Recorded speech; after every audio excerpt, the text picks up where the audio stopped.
산상수훈은 예수님께서 너희들이 이 땅에 소금과 빛으로 살아야 하는데, 그러려면 이런 모습들로, 이런 존재로 살아야 한다라고 가르쳐 주신 내용입니다. 그러시면서 이제 요즘 우리가 이렇게 보고 있는 살인하지 말라, 간음하지 말라, 이런 기존의 계명을 가지고 다시 설명하시는 건, 지금까지는 계명이 있으면 그 계명에 나타난 현상 자체만 사람들이 지키면 된다고 생각했었는데, 예수님은 그 현상 속에 있는 하나님께서 정말 기대하고 계시는, 우리에게 그렇게 되기를 원하시는 어떤 내면의 모습까지 말씀하고 계십니다. 왜 그러겠습니까? 이 땅을 소금과 빛으로, 또 다른 말로 하면 정말 이 땅에서 선한 영향력을 끼치는 존재로 살아가려면 겉으로 드러난 모습만 가지고는 되지 않고, 그 존재의 내면이, 그 존재의 그 내면의 상태가 정말 하나님 안에서 잘 정돈된, 그래서 산상수훈을 말씀하시면서 제일 처음으로 말씀하신 게 팔복 아니었습니까? 인간 존재가 이 땅에서도 정말 하나님의 나라를 누릴 수 있는 그 마음의 상태란 어떤 상태인가를 우리에게 가르치셨던 것이죠. 그래서 여러분, 예수님께서 한 사람을 바라보실 때, 또는 한 사람을 통찰하신다, 사람을 통찰하신다 하실 때 그것은 어떤 의미입니까? 그 사람이 겉으로 살아가고 있는 모습이 아니라, 그 모습을 아무것도 아니라고 하시진 않지만 그 모습 뒤에 있는 그의 내면을 보셨죠. 그래서 특히 그 바리새인이나 그 당시에 그 종교 지도자들에게 예수님께서 꾸짖으셨던 아주 그 중요한 말씀 중에 하나가 뭐였냐 하면, 이 회칠한 무덤 같은 자들아 그랬거든요. 그 무덤은, 그 당시의 무덤은 그 동굴을 파고 만들었단 말이에요. 그러니까 그 안에는 시체가 있어갖고 다 썩고 있는데 그 앞을 돌로 막고 회칠을 싹 해놓으면 깔끔해 보였단 말이죠. 그러니까 그들이, 너희들이 겉으로 보기에 너희들의 행동은 깔끔해 보이는 것 같지만 실제 너희의 내면은 곳곳이 썩어 있고, 그러므로 실제 너희들의 그 삶 자체가 하나님께서 보실 때 기뻐하시는 삶이 아니다, 그렇게 말씀하신 겁니다. 그러니까 살인하지 말라, 간음하지 말라, 또는 이혼의 문제, 이런 부분들을 가르치시면서도 현상 더 깊은 곳에 있는 그 마음의 생각들, 그 여러 마음의 움직임들에 대해서 가르치셨고, 오늘은 맹세에 대해서 말씀하고 계십니다. 오늘 본문 33절을 여러분 함께 읽어보겠습니다. 33절입니다. 또 옛사람에게 말한 바 헛맹세를 하지 말고 내 맹세한 것을 주께 지키라 하였다는 것을 너희가 들었으나, 라고 말씀을 하십니다. 헛맹세하지 말라고 너희들 지금까지 들었다, 그리고 맹세를 했으면 꼭 지켜야 한다라고 들었다라고 말씀하시는데, 여기서 사용되고 있는 이 맹세라고 하는 단어는 실제는 서원이라고 하는 단어에 더 가까운 단어입니다. 그러니까 서원은 하나님과 직접 맹세, 약속하는 것을 말하는 것이죠. 그러니까 이 계명에서는 하나님 앞에 헛된 거짓 서원하지 말고, 그리고 서원을 했으면 지키라라고 하는 계명이 있었고, 오늘 예수님은 그 단어를 맹세라고 하는 단어를 통해서 말씀하십니다. 구약에 나오는 여러 서원들이 있습니다만, 대표적인 서원은 이를테면 그 야곱의 서원 같은 것입니다. 야곱이 자기 형 에서를 속이고 이제 형이 자기를 죽이겠다고 하니까 삼촌에게로 도망가잖아요. 도망가다가 이제 루스라고 하는 곳에 도착했을 때 어떤 일이 있습니까? 돌베개 베고 이렇게 자는데 사다리가 있고 거기에 천사가 왔다 갔다 하고, 그러다 하나님의 음성이 들리죠. 내가 너와 함께 하겠다. 내가 너를 틀림없이 너가 있던 이곳으로 다시 돌아오게 할 것이고 내 자손을 통해서 내 민족을 이루겠다라고 하는 약속을 하십니다. 이제 그때 야곱이 하는 이야기입니다. 창세기 28장에 그 이야기가 나와 있는데요. 이제 그런 하나님의 음성을 듣고는 그 야곱이 하나님 앞에 서원합니다. 나와 함께 계셔서 내 가는 길에서 나를 지켜주시고 먹을 거 입을 거 다 주시고, 그래서 평안히 돌아오게 하시면, 이미 하나님께서 그렇게 하신다 하셨거든요. 근데 그렇게 하시면 당신이 나의 하나님이 될 것이고 나의 유일한 주가 될 것이고, 이런 뜻입니다. 그리고 내가 지금 있는 잠들었던 이곳이 하나님의 집이 여기에 세워질 것이고, 내게 허락하시는 내 소유 모든 것의 10분의 1을 내가 당신께 드리겠습니다 라고 말하고 있습니다. 여러 상황을 거쳐가지고 이 서원은 결국 지켜지긴 합니다.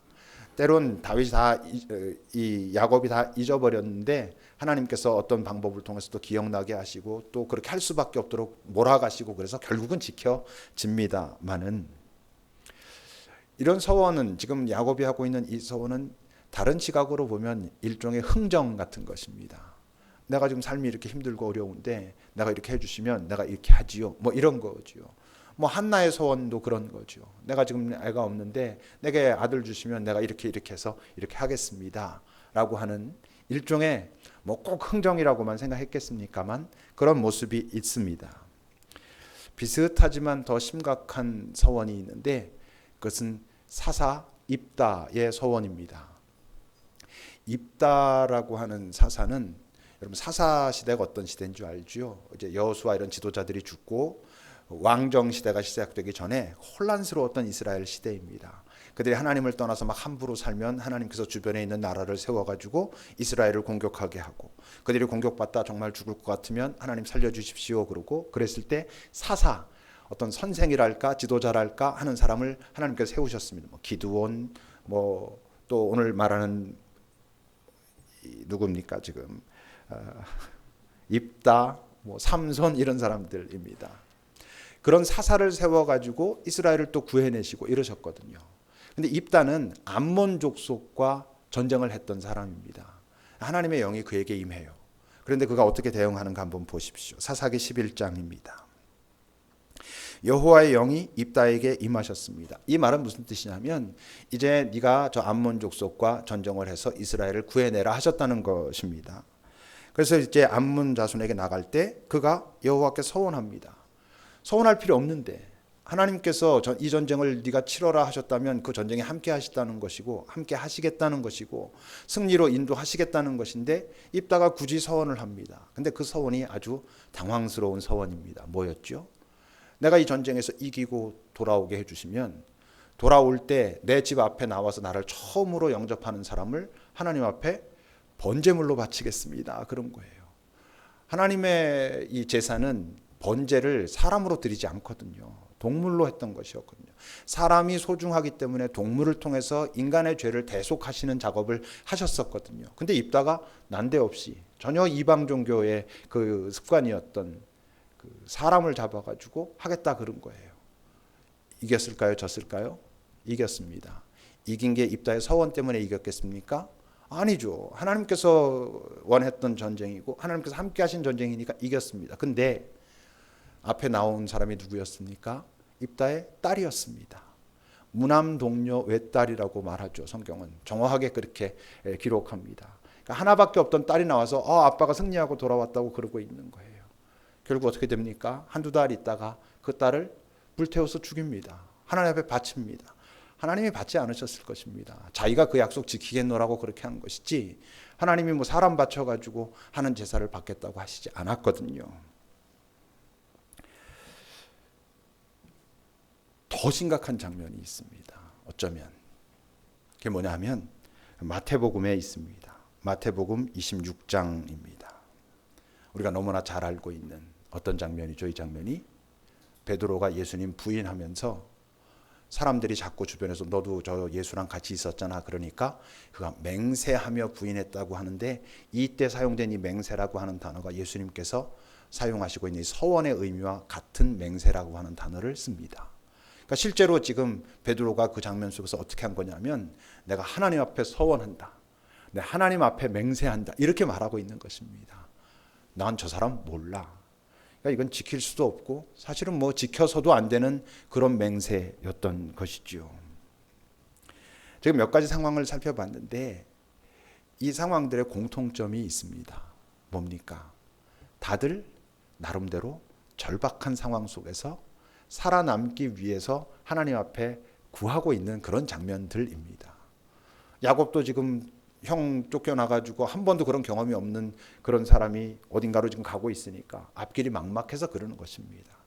전쟁을 맞이한 입다는 그 전쟁을 하나님께서 함께 하신다고 했으니까 어쩌면 둘 중에 하나였던 것 같아요. 전쟁에 대한 두려움이 있을 수도 있고 하나님이 나와 함께 하시니까 나는 이길 수 있어 라고 좀 흥분된 상태일 수도 있고, 한나도 마찬가지고 베드로는 말할 것도 없지요.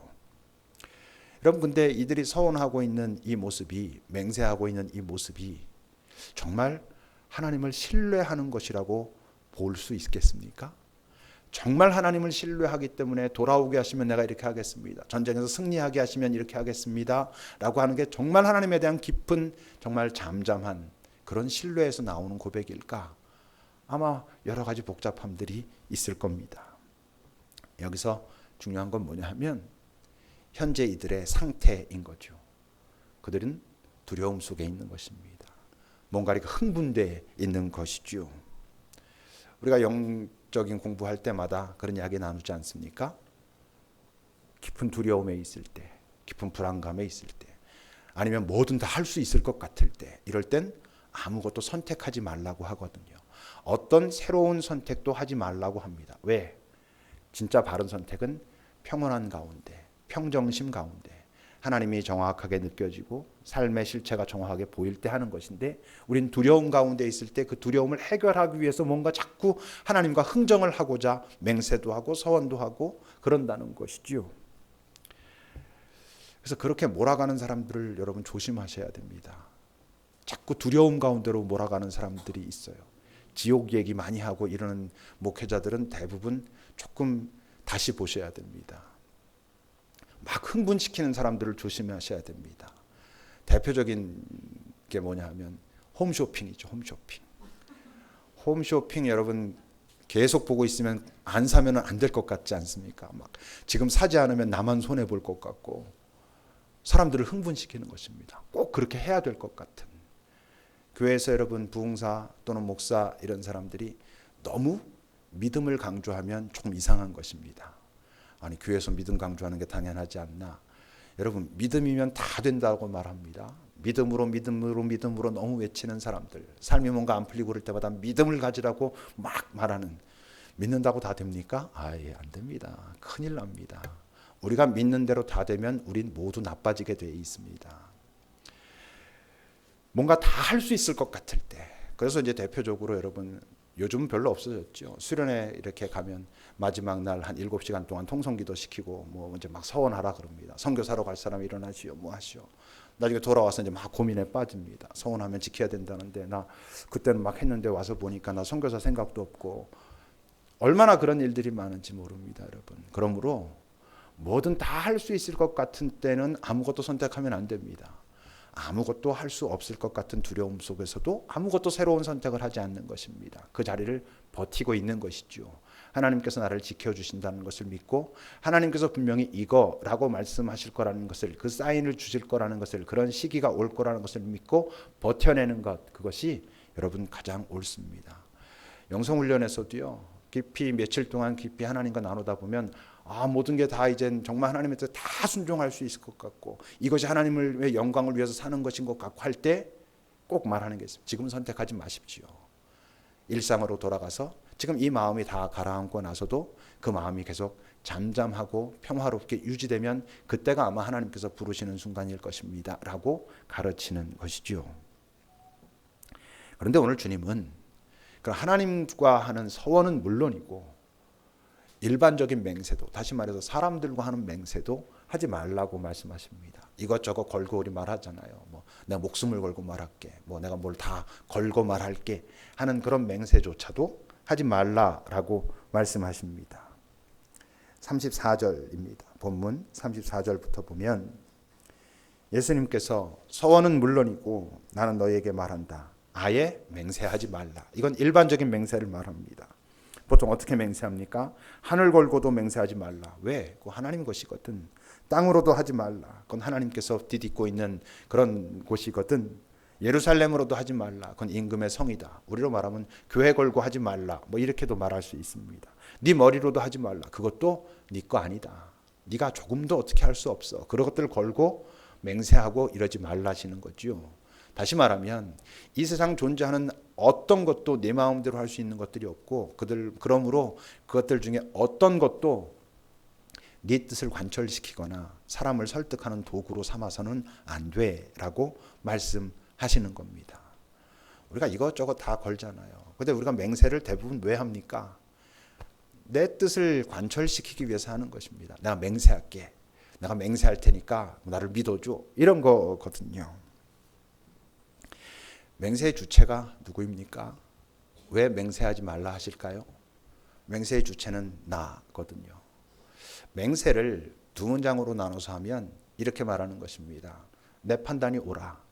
내 판단이 옳으니까 내가 맹세할게 라고 말하는 거죠. 두 번째는 뭡니까? 내가 할 수 있어. 그러니까 맹세하는 것입니다. 내 판단이 옳고 내 힘으로 할 수 있어. 다시 한 문장으로 그걸 바꾼다면 나를 믿어 이런 얘기입니다. 자기 확신에 빠져 있는 것입니다. 때론 그게 맞을 때도 있죠. 어떤 땐 자기가 다짐하기 위해서 그렇게 하기도 하죠. 그런데 우린 다 알죠. 그게 얼마나 위험한지.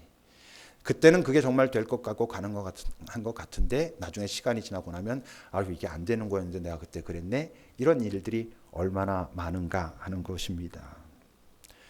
그래서 우리가 살면서 확정적인 말들을 참 조심해야 합니다. 너무 확신에 차 있으면 안 되는 것이죠. 아직도 좀 남아있지만 저도 참 그랬습니다. 내가 볼 때 옳아 보이는 것은 무조건 옳은 것 같고 다른 사람들에게도 옳은 것 같아서 일반화시키고 그래서 우리가 사용하는데 참 조심해야 될 단어들이 절대로, 분명히, 다시는, 무조건, 언제나 이런 단어들 그러니까 많이 사용하죠. 근데 이런 단어들을 잘 사용해야 합니다. 내가 그렇다라고 다른 사람들에게 일반화시키는 작업을 하면 더군다나 내가 어떤 힘을 가진 사람이라고 하면 상대방은 아무 말도 하지 못하지만 굉장히 고통당하고 있을 수 있다는 것이죠. 특별히 우리가 잘 쓰는 단어 중에 내가 솔직히 말하면 이런 거 있잖아요. 그 솔직히 참 조심해야 합니다. 솔직히라고 하는 단어가 내 고백이라면 자기가 자기 고백하는 거니까 그렇다 쳐요. 근데 우리가 어떤 사람이 옷 하나 입고 오면 야, 너 옷이 왜 그러냐 이럽니다. 그 사람이 좀 상처받는 것 같고 좀 불편해하는 것 같으면 미안해 내가 솔직해서 이렇게 말합니다.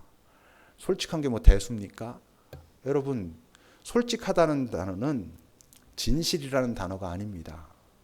솔직이라는 단어는 true, 진리, 진실, 참 이란 것과는 관계가 없는 것입니다. 솔직하다는 건 내 감정이 그렇다는 거고 내 생각이 그렇다는 것을 갖다가 여과 없이 표현하면서 사람들은 솔직하다고 말합니다. 근데 그것에 의해서 얼마나 사람들이 많이 상처받는지 몰라요.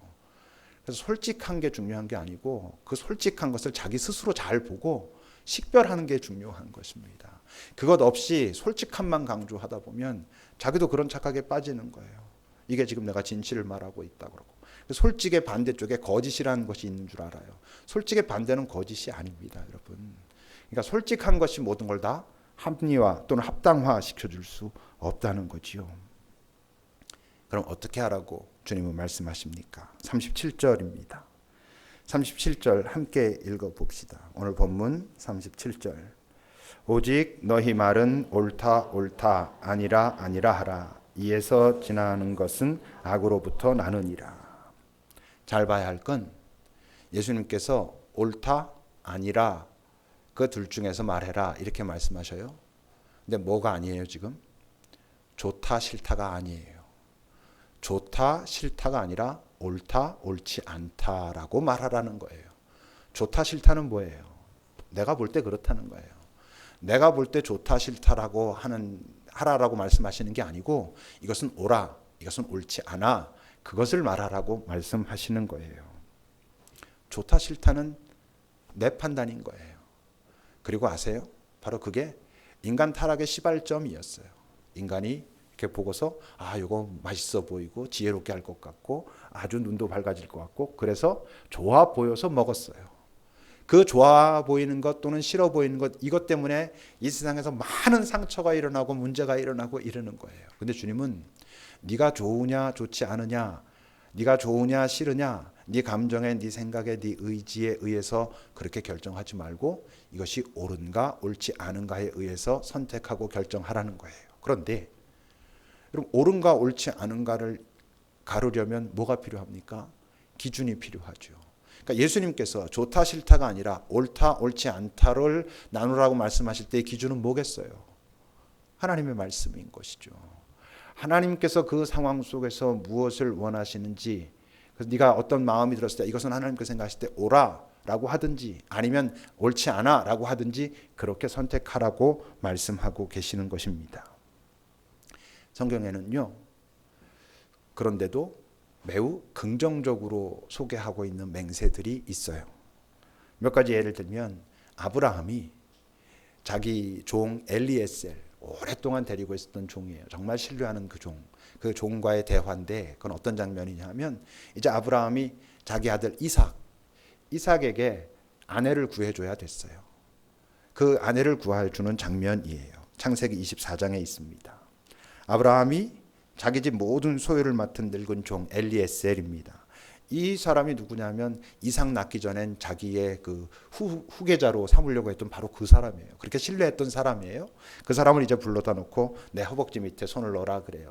허벅지 밑에 손을 넣는 것은 이 당시에 고대의 맹세의 어떤 의식이었어요. 그 손을 놓고는 이제 너 나에게 맹세하라 그런 거예요. 뭘? 이제 내 아들 이삭의 아내를 구해야 되는데 어디서 구하지 말고 지금 자신들이 살고 있는 이 가나안 땅, 이방 백성들이 있는 이곳에서 이삭의 아내를 구하지 말고 내가 떠나왔던 우리 부족이 있는, 우리 족속이 있는 그곳에 가서 이삭의 아내를 구해와라 하는 장면 속에서 지금 아브라함이 그 엘리에셀에게 맹세를 서로 나누고 있어요. 또 이런 장면도 있어요. 야곱이 요셉과 하는 맹세예요. 창세기 47장에 보면 이제 야곱이 죽을 때가 다 됐어요. 지금 애굽에 내려가 있는 거, 이집트에 와 있는 거예요. 즉 요셉은 누구? 애굽의 총리예요. 이제 죽기 직전에 요셉을 불러갖고 말하는 거예요. 역시 내 허벅지 밑에 손 넣어라. 그리고는 뭐 말해요? 내가 이제 곧 죽을 텐데 나 죽으면 이 애굽 땅 여기다가 장사하지 마라. 어떻게 하라는 거예요? 나를 가지고 나가서 저 가나안 땅, 거기 누가 있냐 하면 자기 할아버지 아브라함, 아버지 이삭, 그리고 할머니, 어머니 다 묻혀있는 그 묘지에다가 나도 그 가족 묘지에다가 묻어달라고 맹세시키고 있는 거예요. 그리고 하나님을 찬양해요. 또 이런 맹세도 있어요. 요나단과 다윗의 맹세예요. 요나단은 사울 왕, 이스라엘의 초대 왕인 사울 왕의 바로 아들이잖아요. 그러니까 요나단이 왕자예요. 다윗은 임용됐다가 지금 사울 왕의 미움을 받아가지고 지금 살똥 죽을 똥 막 그런 상황인 거예요. 근데 요나단이 다윗을 사랑하죠. 그래서 다윗에게 말해요. 아버지가 널 죽일 리가 없다. 내가 알아보겠다. 그건 이제 알아봐요. 알아봤더니 어땠어요? 정말 아버지 사울이 다윗을 죽이려고 하는 거예요. 그래서 지금 다윗을 도망시키는 장면이에요. 종 데려다가 화살을 쏴가지고 이렇게 하고 도망시키는 장면에서 하는 이야기예요. 사무엘상 20장에 보면 이제 아이는 떠나갔어요. 그 종은 이제 간 거예요. 그리고 다윗과 요나단 둘이만 만났어요. 다윗은 펑펑 울어요. 아직 다윗은 뭐 이렇게 영적으로 막 성장하고 이런 때가 아직 아니었어요. 어찌해야 될 바를 모르는, 너무 억울하고 이게 왜 내게 일어나? 내가 왕에게 열심히 하려고 했는데 왜 이런 일들이 벌어지나라고 요동이 많은 그런 상태였어요. 그래서 누가 더 많이 울었다고 기록해요? 다윗이 훨씬 더 많이 울었다고 그래요. 근데 요나단은 오히려 담담해요. 요나단이 지금 왕자예요. 자기 아버지 사울이 하려고 하는 그걸 갖다 모른 척하고 있으면 자기가 왕 되는 거예요. 그런데 다윗을 살려줘요. 네가 떠나야 된다. 단 이건 기억해라. 하나님 앞에 우리가 맹세할 것이 있다. 그리고 하나님께서 이미 우리에게 약속하신 것이 있다. 뭐냐면 너희 가족과 우리 가족은 끝까지 평화롭게 그렇게 지낼 거야 라고 하면서 다윗을 보내요. 이 지금 말했던 세 장면들은 다 맹세하고 이런 장면들이에요. 하나님의 이름으로 맹세하고 서원하고 막 이런 장면들이에요. 근데 잘 이 장면들을 살펴보면 이 장면들이 나타나기 전에 아브라함이, 야곱이, 요나단이 선행했을, 그 전에 뭔가 했을 게 있어요. 뭘 것 같아요? 하나님의 뜻을 구하고 묻고 듣는 거예요. 아는 거죠. 아브라함은 뭘 알았을까요? 분명히 하나님께서 오랜 시간 동안 자기에게 말씀하시기를 내가 너로 말미암아 너의 후손으로 말미암아 내 민족을, 내 백성을 만들어 가겠다라고 말씀하셨어요. 자기 아들 이삭이 이제 결혼을 해야 돼요. 물었겠죠. 하나님, 그렇다면 내 아들 이삭이 그냥 이 가나안 땅에서 이 이방 백성들과 함께 결혼해도 되겠습니까를 왜 묻지 않았겠어요? 기피하는 건 나눴을 거예요. 하나님께서는 지금 이스라엘 백성, 그때는 뭐 이스라엘이라고 하지 않았겠지만 나를 통하여, 내 아들을 통하여 이제 후손이 당신의 백성으로 커가기를 원하시는구나. 그렇다면 우리 민족 중에서 아내를 구해야 되겠구나라고 하나님과 나누고는 지금 이렇게 엘리에셀을 보내는 거죠. 야곱은 어떻겠어요? 그 창세기에 보면 이스라엘이라고 하는 이름이 등장하죠.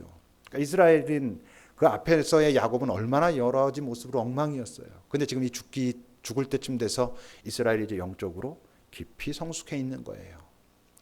그는 아는 것이죠. 하나님께서 결코 당신의 백성을 이 애굽 땅 이집트에서 이렇게 종살이로 계속 남겨두시지 않을 것이다. 언젠가 하나님의 때에 우리 이 민족들을 이제 민족으로 자라가게 하는 우리 이 부족을 다시 가나안 땅으로 오리실 터인데, 이스라엘인 내가, 이스라엘 나라의 이름인 내가 이곳에 묻혀 있으면 안 되지. 내 할아버지 그리고 아버지가 있는 그곳에 내가 가야 되겠구나라고 하나님과 교제가 소통이 있었겠지요. 요나단도 당연히 그렇죠. 그냥 자기가 볼 때 자기가 좋은 대로 했겠습니까? 하나님의 계획을 아는 것이죠. 이제 하나님은 내 아버지 사울을 통해서가 아니라 다윗을 통해서 당신의 일을 이루어 가기를 원하시는구나. 그렇다면 내가 이런 선택을 하는 게 옳겠구나라고 하나님과 교통 속에서, 그러니까 지금 현재의 아브라함도 야곱도 요나단도 하나님과 잘 소통할 수 있는 그런 영적인 상태. 다른 말로 하면 두려움 가운데 막 흥분한 가운데 그러고 있는 모습이 아닌 거죠. 여러분 생각해 보세요. 지금 아브라함이, 지금 이 현재의 야곱이, 그 요나단이 막 흥분하거나 막 두려워하거나 뭐든지 다 할 수 있을 것 같거나 아무것도 할 수 없을 것 같거나 그런 상황이 아닌 거거든요. 잠잠히 하나님의 뜻을 듣고 있는 그런 상황에서 그러는 거지요. 그러니까 지금 이들이 맹세라고 하는 단어가 쓰여지고 있지만 이 상황들은 자기 판단에 의한 자기 뜻을 관철시키기 위한 맹세가 아니고, 실제로 오늘 예수님께서 하신 말씀을 빌었으면 옳다 아니라 할 때의 옳다인 것이죠. 바로 이것이 하나님의 옳음이야. 하나님이 이렇게 하기를 원하셔. 하나님의 뜻이야 라고 말하고 있는 것입니다. 야고보서 5장 12절에 보면 야고보 사도가 오늘 예수님께서 하신 말씀과 똑같은 이야기를 하지요. 야고보 저자가 5장 12절 함께 읽어보겠습니다. 야고보서 5장 12절입니다. 내 형제들아, 무엇보다도 맹세하지 말지니 하늘로나 땅으로나 아무 것으로도 맹세하지 말고 오직 너희가 그렇다고 생각하는 것은 그렇다 하고 아니라고 생각하는 것은 아니라 하여 정죄 받음을 면하라. 네가 그렇다라고 생각하는 것은 그렇다 하고 아니라고 생각하는 것은 아니라 하라. 예수님의 말씀으로 말씀하면 옳다 아니라 하라, 이 말씀과 같은 것입니다. 그런데 내가 그렇다라고 생각하는 것은 그렇다, 옳다라고 하고 아니라고 생각하는 것은 아니라고 말하려면 그 생각이 내 판단이면 안 되는 거잖아요. 내 생각이 어디와 닿아 있어야 되겠어요? 하나님과 닿아 있어야 되는 것이죠. 하나님의 생각과 닿아 있어야, 하나님과 소통할 수 있어야 내가 볼 때 이것은 옳구나, 하나님께서 옳다고 하시는구나를 알 수 있는 것이죠. 그게 옳다라고 지금 말씀하고 계시는 겁니다. 야구 좋아하시는 분들은 이미 많이들 보고 계시겠지만 요즘 오전에는 미국 야구하고 저녁 때는 한국 야구하고 그럽니다. 근데 이렇게 보고 있으면 분명히 수준차가 있죠. 근데 그 수준차의 핵심, 정말 그 수준차의 핵심이 뭘까 이렇게 잘 보면 선수들의 기량에도 차이가 당연히 있습니다. 근데 제가 생각할 땐 그 두 리그의 한국 프로야구와 미국 프로야구의 가장 그 중요한 수준차는 저는 시스템인 것 같아요. 어떤 그 매뉴얼이 있는 것이죠. 이미 100년 이상 그게 쭉 진행이 되어 오면서 가지고 있는 여러 가지고 있는 매뉴얼이 있어요. 시스템이 있단 말이에요. 그래서 미국 프로야구를 이렇게 보고 있으면 큰 요동이 별로 없어요. 어떻게 보면 매일 비슷하게 그냥 하고 있는 것 같아요. 비슷한 시스템으로 계속 돌아가는 것 같아요. 근데 거기에는 어떤 내공이 있어요. 한국 야구는 어제 변했다 오늘 변했다 완전 난리가 나요. 편법과 꼼수와 별일들이 다 매일매일 등장해요. 그래서 안타까워하는 사람들도 많고 이렇게 얘기하는 사람도 많이 있죠. 근데 한국이 올림픽이나 또는 WBC 세계 야구 대회 이런 게 가면 가끔 우승도 하고 막 이런단 말이에요. 근데 여러분 생각해 보세요. 한국에서 사람들 뽑아가지고 미국 프로야구의 한 구단으로 들어가가지고 그 장기 레이스를 하면 절대로 중상위도 할 수가 없어요. 왜냐하면 그 어떤 시스템, 매뉴얼을 아직 잘 모르고 있기 때문에 그래요. 인생은 장기 레이스예요. 우리가 살다 보면 어떤 순간 요 때는 요렇게 하면 정말 좋을 것 같고 빨리 해결될 것 같고 괜찮을 것 같을 수 있지요. 근데 그 순간 그게 맞는 것 같아요.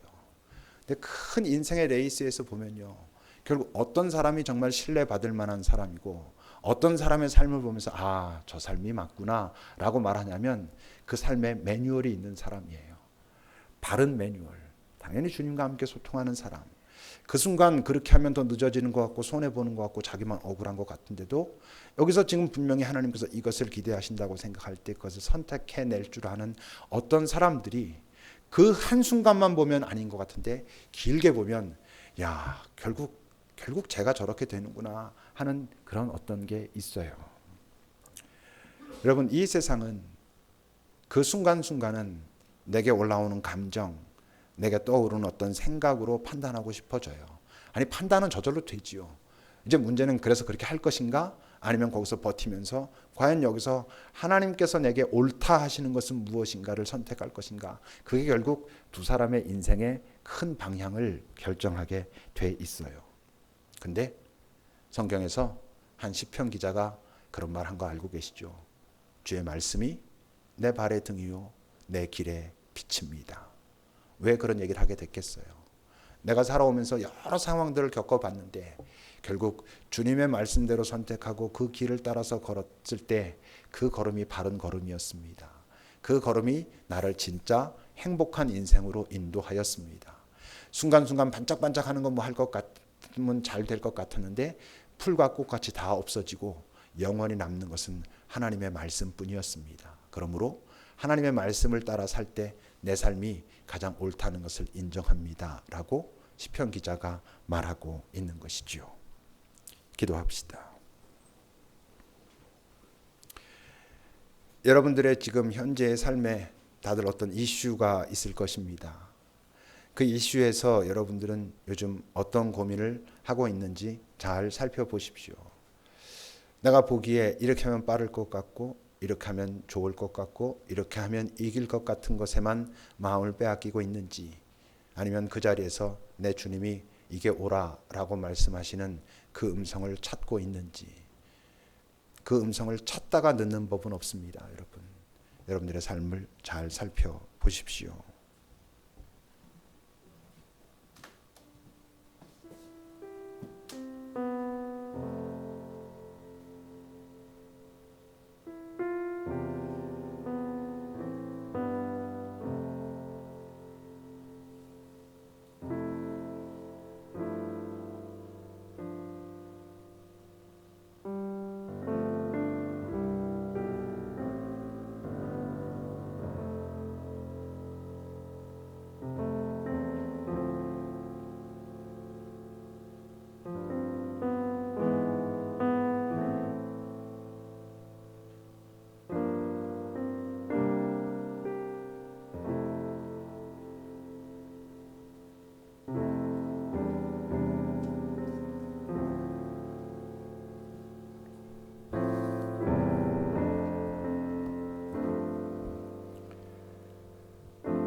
주님의 말씀입니다. 또 옛 사람에게 말한 바 헛맹세를 하지 말고 네 맹세한 것을 주께 지키라 하였다는 것을 너희가 들었으나 나는 너희에게 이르노니 도무지 맹세하지 말지니 하늘로도 하지 말라 이는 하나님의 보좌임이요 땅으로도 하지 말라 이는 하나님의 발등상임이요 예루살렘으로도 하지 말라 이는 큰 임금의 성임이요 네 머리로도 하지 말라 이는 네가 한터럭도 희고 검게 할 수 없음이라 오직 너희 말은 옳다 옳다 아니라 아니라 하라 이에서 지나는 것은 악으로부터 나느니라. 하나님, 그렇다면 우리에게 힘들고 어렵고 마음이 조급해지는 순간에도 버텨낼 수 있는 힘을 먼저 허락하옵소서. 우리가 그 순간에 정신을 놓쳐버리고 하나님을 잊어버리지 않도록, 그리고 하나님을 잃어버리지 않도록 우리를 지켜주십시오. 그리고 우리가 그렇게 행할 수 있는 용기를 주시고 아직 연약한 우리들에게 그 용기에 빠른 답을 허락하셔서 우리가 그렇게 익숙해지도록 또 우리를 가르쳐 주십시오. 분명히 주님께서 우리에게 그런 힘을 주고 계실 터인데 우리가 놓치고 있다면 우리를 긍휼히 여기사 우리가 더 잘 알아들을 수 있도록 또 가르쳐 주십시오. 주님, 우리의 마음속 깊은 곳에서 주님을 사랑하고 있다고 하는 것을 주님이 아실 터인데 우리에게 좀 더 긍휼을 자비를 베풀어 주십시오. 예수님의 이름으로 기도합니다. 아멘.